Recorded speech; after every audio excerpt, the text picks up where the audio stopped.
खुलुमबाय बे समाव आं बड'ल बुब्लिनि डाइरेक्टर काम एडिटर बे समाव जों नोंथांमोननो लानानै फैदों खोब जाखांफुहांनाय सासे लाइमोन आरो जाय लाइमोनखौ नोंथांमोना नुनाय लोगो लोगोनो सिनायखाबाय बिथांनि रोंगौथिखौ दिनैनि समाव बर' हारिजों लोगोसे रायजो आसाम नाङैनो अनसायनायखौ नुनो मोननाय जादों आरो बिथांखौ लानानै जोंनि बड'लेण्ड बुब्लियाव गोबांबार खौरांबो फोसावबाय दिनैनि समाव आरो बिथांखौ दिनै बिटिआर सरकार आरो लोगोसे आसाम सरकाराबो सावरायनांगौनि बाध्यता जादों जाय बिथां फंबायनि रोंगौथिखौ लानानै दिनै बयबो फंसे बाथ्रा बुङालासिनो थानो हायाखै फंसे कमेन्ट होआलासिनो थानो हायाखै बेखौ लानानै दिनै जों गोबां बाथ्रा सावरायगोन खम समनि गेजेरावब्लाबो गोबां बाथ्रा बिथां फंबायजों सावरायगोन गिबियावनो जों बड'लेण्ड बुब्लिनिफ्राय नोंथां फंबायखौ बरायग्रोनाय लाबाय बे समावहा जों गिबियावनो नोंथांनि सिनायथिखौथ' गोबाङानो मिथिखाबाय थेवब्लाबो जों जोंनि बे बड'लेण्ड बुब्लिनि स्टुडिअ'आव फैनायलाय नोंथाङा नोंथांनि सिनायथिखौ होनो थाखाय आं गुरै खावलायनाय थाबाय। खुलुमबाय बयखौबो बड'लेण्ड बुब्लिनि नायगिरि गासिबो रायजो राजा नोंथांमोन। बे समावहा नोंथांनि मुं थं बेफोरखौ दसे सम फोरमायनो थाखाय आं खावलायनाय थाबाय। आंनि मुङा सानसुमा नार्जारि पाटगाव सोनाबफुरि डिस्ट्रिक्ट क'क्राझार। बे समावहा नोंथांखौ लानानै एबा नोंथाङा गोबां माने ससियेल मिडियायाव दिनैनि समावहा माने भाइरेल जागासिनो दा भाइरेल होनना बुङोबा जोंहा मोननै थायो मोजां आरो गाज्रि दा बे समाव नोंथां फंबाय दा सानसुमा नार्जारि नङा होमबा दा फंबायनि मोजां मोनसे भाइरेल जागासिनो दं जेरावहा माने नोंथांनि बे रोंगौथिखौ गोबां सावरायदों दिनैनि समावहा नोंथांखौ माने नोंथांनि जाखिनि रोंगौथिखौ नायनानै गोबां मानसियानो गोजोननाय लादों दा नोंथाङा बेबायदि रोंगौथिखौ दा बारनाय जायखिजाया खारनाय बेफोराव गोबां माने स्टेप बाय स्टेप नोंथाङा माने गेलेना दिन्थिगासिनो बेखौ बिराद अनसायदों दा बेखौ नोंथाङा माबे मायथाइनिफ्राय सोलोंबोनाय आरो नोंथाङा दिनैसिम बेसेबां बोसोर जाखो आरो माबायदि सोलोंबोदों नोंथां? जेब्ला आङो क्लास 3मोन अब्ला बे समनिफ्रायनो माने सोलोंबोदों आरो बिदिनो दुब्लिफ्राव थांनानै बा दैयाव थांनानै बा बालियाव थांनानै बिदिनो सोलोंबोदों आरो माने नोंथाङा जेब्ला क्लास 3मोन अब्लानिफ्रायनो नोंथाङा माने बेखिनि सोलोंनायफोरखौ बाहागो लाबोदों आरो नङा होमबा दासिम आरो ना नोंथांखौ जे बेबायदि फोरोंनायावहा सोरबाफोर दं नामा उनफोराव सोरबा दा जेरैबायदि माखौबा सोलोंनोबा सासे फोरोंगुरु थानांगौ बेबायदि नोंथांनि जिबनाव दं नामा? रावखौबो आंखौ फोरोंमाखै आरो दासिम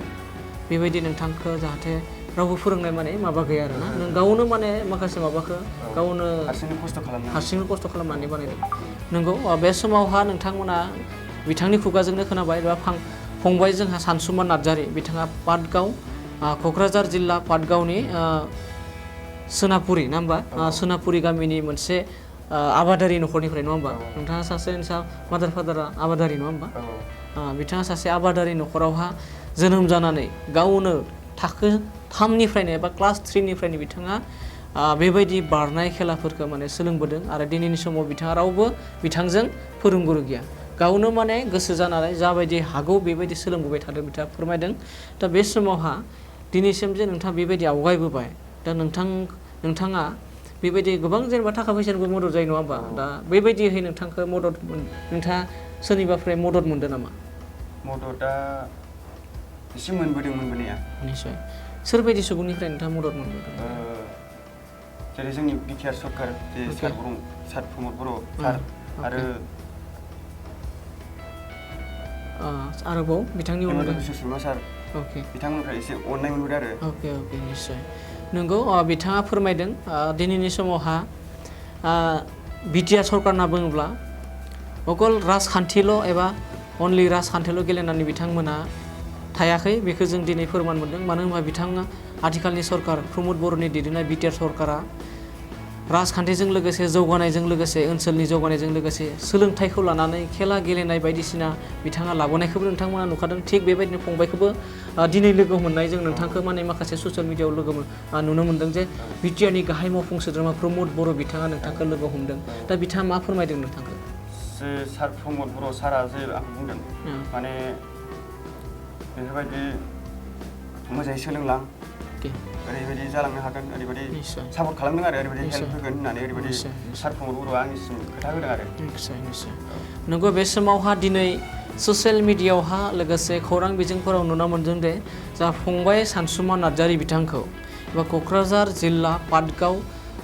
सोनापुरि नङा होमबा सोनापुरि गामिनि सानसुमा नार्जारि फंबायखौ दिनै गेलेबाय थानाय समावनो बिटिआरनि गाहाय मावफुं सोद्रोमा प्रमद बर' बिथाङा लोगो हमनानै बिथांखौ दिनै सहजुग खालामदों हेफाजाब होदों आरो फैबाय थानाय समाव मदद होगोन होनना बुंदों नङा होमबा निस्सय आसा खालामो जोंबो बड'लेण्ड बुब्लिनिफ्राय बिटिआर सरकारनि एबा बिटिआरनि गाहाय मावफुं सोद्रोमा प्रमद बर' बिथांजों लोगोसे बिटिआरनि साफ्रोमबो दैदेनगिरि बिथांमोना सानसुमा फंबायखौ मदद होगोन आरो बिथाङाबो लुबैयो नङा होमबा मा बुंगोन दा दिनैनि समाव जे बिथांनि अनगायैबो गोबां जोंनियावहा राजनितिगिरि दङ दैदेनगिरि दङ आफाद जेनेबा माखासे गौथुम दङ बिथांमोनखौ माबायदि खावलायगोन दा नोंथाङा नोंथांनि हेफाजाबनि थाखाय एबा मददनि थाखाय आंनि थाखायथ' माने सिगांनिफ्रायनो जे जोंनि बिटिआर सरकार आरो जेनाखि प्रमद बर' सारा सिगां समनिफ्रायनो सापर्ट खालामबोदों दासिमहाय एसे अननाय मोनबोदों बयबो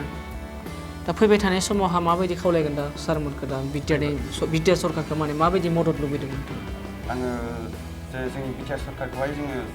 मोजाङै मोजां सापर्ट खालामो आसा खालामो जाहाथे मोजां मोजां गोजौ लेभेलाव थांनो हायो निस्सय नंगौ बे समावहा जोंनि बर'नि गेजेराव रोंगौथिनि खम गैला गोबां खना खनला बेबायदिनो सानसुमा फंबाय बायदिनो आरोबाव गोबां दङ नाथाय बिथांमोनखौ जों फकासाव लाबोनो हायाखै नागिरनानै मोनाखै मानो होनबा जोंनि बर'नि गेजेराव आथिखालाव रोंगौथिनि आंखाल गैला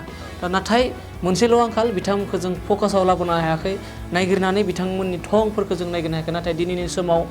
सानसुमा नार्जारि फंबायनि रोंगौथिखौ रावबो एखोमानानै दोननो हायासै आरो दोननो हायाखै दिनैनि समाव गोबां खौरां बिजोङाव सानसुमा नार्जारिनि रोंगौथिखौ लानानै सावरायदों सरसा खालामदों दा बिथांखौ आरो गोबां मदद होजानो लुबैदों सरकारा बिथांखौ जाहाथे माइ गाब जुजाय बासियालासेनो बिथांखौ मदद होनायखौ गोबां रायजो राजाफोराबो खावलायदों दा बिथाङाबो सानसुमा नार्जारि फंबायाबो जाहाथे फैबाय थानाय समाव बेनिख्रुइ आरो साबसिन गेलेलांनो बेनिख्रुइ हादोराव गेलेनो रायजोआव मुंदांखा लाबोनो हादोरनि मुंदांखा लाबोनो बिटिआरनि मुंदांखा खालामनो थाखाय बिथाङा नाजालांगोन होनना बुंदों नाथाय बे नाजानायाव बिथाङा सरकारनिफ्राय मदद लुबैदों दा जाहाथे बिथांखौ सरकाराबो बिटिआर सरकारा जोंनि बे बड'लेण्ड बुब्लि खौरांखौ जुदि नायदोंब्ला बिटिआर सरकारनि एबा बिटिआरनि गाहाय मावफुं सोद्रोमा प्रमद बर'आ जुदि जोंनि बे खौरां एबा दसे सम जाखिनि जों टक श' लादों बे टक श'खौ जुदि नायदोंब्ला बिटिआरनि गाहाय मावफुं सोद्रोमा लोगोसे बायदि एमएलए बिथांमोनाबो जुदि इएम एमसिएलए बिथांमोना जुदि नुदोंब्ला खुनु राजखान्थिजों बिजिरालासिनो खुनु राजखान्थिजों नोजोर होआलासिनो बिथांखौ मदद होगोन जों आसा खालामो फिन खनसेबाव नोंथाङा आथिखालनि जोंनि बिटिआर रायजोबाखिखौ एबा आसामनिनो रायजो राजाखौ मा खावलायगोन नोंथांखौ मदद होनो थाखाय जोङो बिटिआर सरकारखौहाय गासिखौबो जेनाखि जोंनि बर' हारिखौ मोजाङै मोजां जौगालांहोनो हायो मोजां गोजौ लेभेलाव लांनो हायो गुबुन जाथिफोरबायदि मोजाङै मोजां बयखौबो गोजौ लेभेलाव बेफोरबायदि खोख्लैनो हायो जेनाखि जोंनि सार प्रमद बर' सार हिमन्त शर्मा सार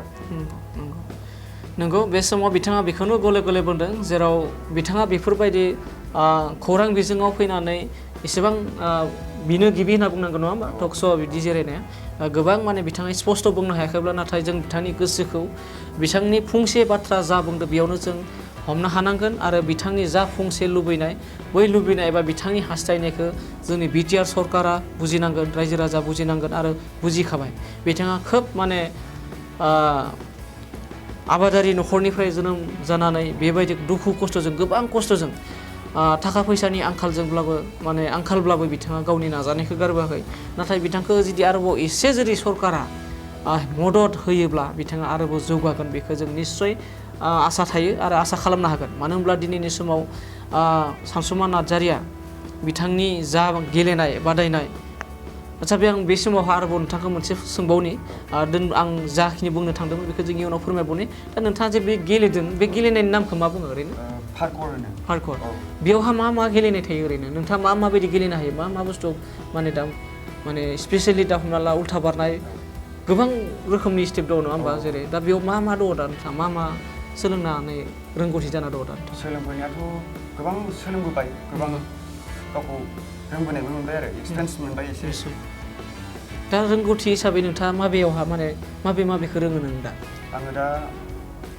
रोंनाया एक्सुवेलि रोंजोबो आरो गासिखौबो उन्दै समनिफ्राय मोनबोजोब्बाय दासिमहाय ओरैनो मोननैसो नाम बुंनो हागोन नामा नोंथाङा जे गेलेनायनि दा हमना ला उल्था बारनायफोरखौ मा बुङो दा बेफोरबायदि दा नोंथांनाव नलेजआ थागोन निस्सय मा खेला दं ओरैनो मोननैसोल' बुंनो थाखाय आं खावलायनाय बारनाय स्टिकआ औ बारनाय स्टिकआथ' बिदिनो बेक जाम्प साइड जाम्प गेना कर्ट बेबायदि आरो निश्चय बिथाङा फोरमायबाय बिथाङा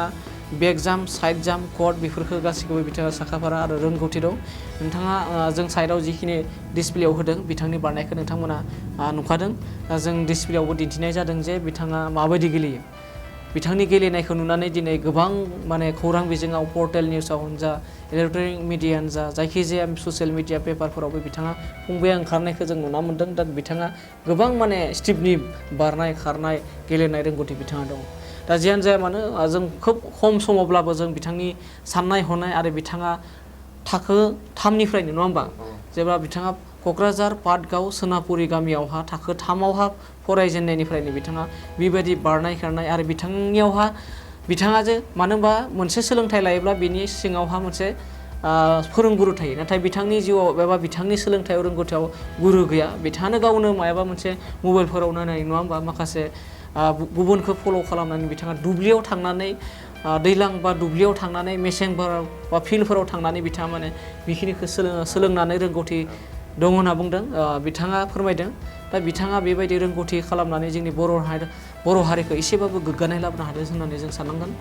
जियानो जाया मानो जोंनि फंबाय सानसुमान नार्जारी बिथाङा दसे समावहा गावनि साननायखौ फोरमायबाय आरो बिथाङा लुबैदों आथिखालनि बिटिआर सरकारा जेरैबायदि दा सोलोंथाइयाव जोलुरानो जा बुलुरानो जा जायखिजाया जेरै जोलुरनि थाखाय ISPL सोलोंथाइनि थाखाय नलेज फेस्टिभेल बायदि बायदि मोजां हाबाफारि लाबोदों थिग बेबायदिनो सानसुमा फंबायखौ फैबाय थानाय समाव जाहाथे बिटिआर सरकारा जोंनि बे खौरां बिजोंखौ नायदोंब्ला एबा जोंनि बे टक श'खौ जुदि दसे सम जुदि नायदोंब्ला बिटिआरनि गाहाय मावफुं सोद्रोमा प्रमद बर बिथांखौ आंनिफ्राय आं गले खावलायहरोदि जाहाथे सानसुमा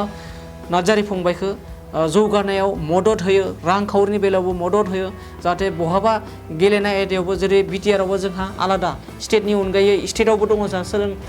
स्पर्ट्स आयदा नङा होमबा डिपार्टमेन्ट बेजोंबो लोगोसे आरोबाव जोंनि बिटिआरआवबो स्पर्ट्स डिपार्टमेन्ट दङ जेरै स्पर्ट्स डिपार्टमेन्टनि गाहाय मावफुं सोद्रोमा दावबायसा बर' दा बिथाङाबो जुदि जोंनि बे सानसुमा नार्जारीनि जोंनि बे स्टुडिअ'आव फैनानै सुंद'यै बुंनाय एबा खावलायनायखौ जाहाथे बिटिआरनि मावफुं सोद्रोमा दावबायसा बर' बिथाङाबो नोजोर होयो बिटिआर स्पर्ट्स डिपार्टमेन्टनिफ्रायबो बिथांखौ जाहाथे मदद होयो जों आसा खालामो जे फैबाय थानाय समाव बिथांखौ मददबो होगोन होननानै जों दिनै एसेबां आरोबाव सावरायला फिन फैबाय थानाय समाव आरोबाव नोंथांखौ जोङो जोंनि खौरां बिजोङाव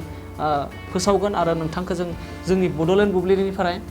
हानायखिनिखौ जों मदद होगोन आरो बेबायदि फोसावलांबाय थानो नोंथांनि बागै जोङो उनफाफिननाय नङा अरायसम नोंथांमोन बायदि फरायसा एबा नोंथांमोन फंबायमोन बायदि जोंनि बिटिआरआव जेसेबां जोङो रोंगौथि दङ बिथांखौबो जों नोंथांजों लोगोसे जों जोंनि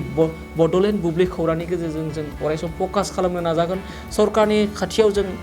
दिन्थिनो नाजागोन दा बेबायदिनो जों नोंथाङा जोंनि बे बड'लेण्ड बुब्लि स्टुडिअ'आव फैनानै दसे सम फैनायनि थाखाय रोजा साबायखर लोगोसे जोंनि बे दसे सम सावरायनाय बेखौ जों बेखिनियावनो फोजोबबाय गोजोन्थों साबायखर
जिसे थाखोआव मुं थिसननो गोनां फरायसाफोरनि थाखाय मोनसे गोनां फोसावथाय।